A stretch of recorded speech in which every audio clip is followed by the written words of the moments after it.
And for this discussion, it's more of like we should discuss tricuspid valve disease in general. Discuss tricuspid valve disease.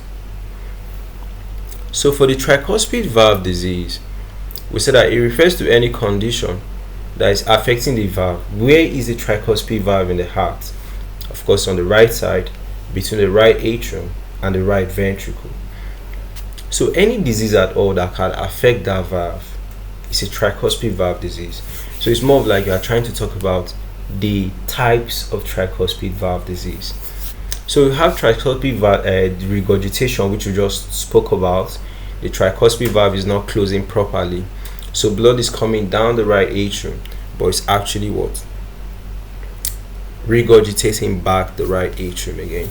We have the tricuspid stenosis, where the tricuspid valve is too stiff. So when it's too stiff, blood is not even coming down sufficiently, So tricuspid atresia, that one too is about stiffness. The tricuspid valve is narrowed, okay? It could be absent or malformed, so blood cannot flow normally to the lungs. You understand? So those are the types of tricuspid valve disease. So causes could be acquired, where you got it later on in life, okay, caused by rheumatic fever, infective endocarditis, carcinoid syndrome, trauma or pacemaker leads, interfering valve closure. So functional could be due to dilations. Then sometimes it's congenital. That means the person was basically born with the issue. So if somebody has tricuspid valve disease, that's on the right side, the valve is not nice.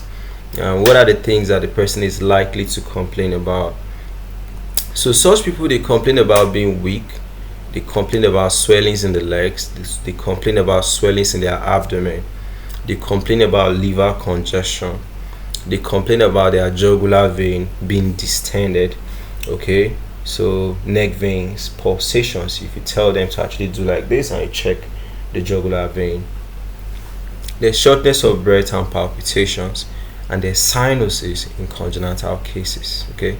So diagnosis, you ought to do all those physical examinations where you pinpoint the murmurs, echocardiography, electrocardiography, where you are trying to pinpoint the electrical activities of the heart, chest x-rays, MRI scans, CT scans, cardiac catheterization.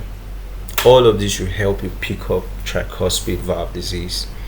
So treatments, most people with tricuspid heart disease, they will suffer from accumulation of fluid back in the body.